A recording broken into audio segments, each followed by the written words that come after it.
Welcome to Mysterious Encounters. There was a time when the memory of the world was erased, not through neglect, not by accident. It was a severing. Empires fell, cities burned, libraries turned to ash. A coordinated, systematic collapse that tore the thread of history. And in the silence that followed, human understanding was gone, but not entirely. In isolated pockets of the world, behind stone walls, there were rooms, scriptoriums, and inside, men who had a task. We believe they were preserving knowledge. We are told they were simply copying what remained. This is a comfortable lie. They were not just scribes. They were arbiters. They were not just preserving. They were choosing. Imagine the scene. A manuscript arrives, pulled from the ruins of a forgotten civilization. It describes the mechanics of consciousness. Another describes a form of mathematics based on resonance. A third contains the history of a humanity that did not originate on Earth. There is not enough time, not enough ink, not enough hands. A choice must be made. Which knowledge survives, and which is returned to the darkness? This was the true work of the Scriptorium. It was not preservation, it was curation. A deliberate pruning of the tree of knowledge.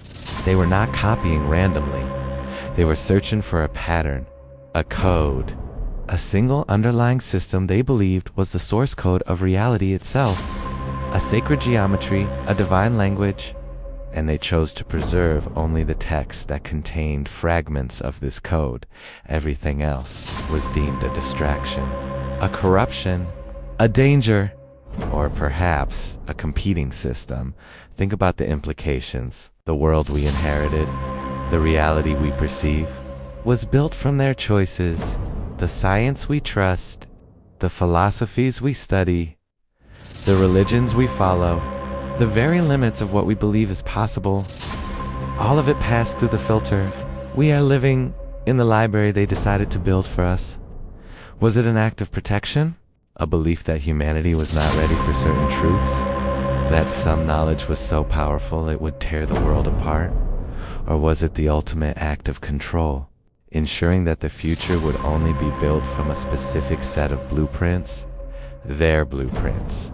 Because the patterns they saved, the ideas they protected, are the same ideas echoed in the structures of power, in the design of our cities, in the systems that govern our lives.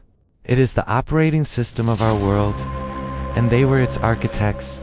So the deepest question is not, what did we lose?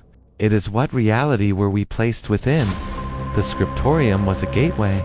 Did they lock the horrors of the ancient world out, or did they lock us in? This is Mysterious Encounters.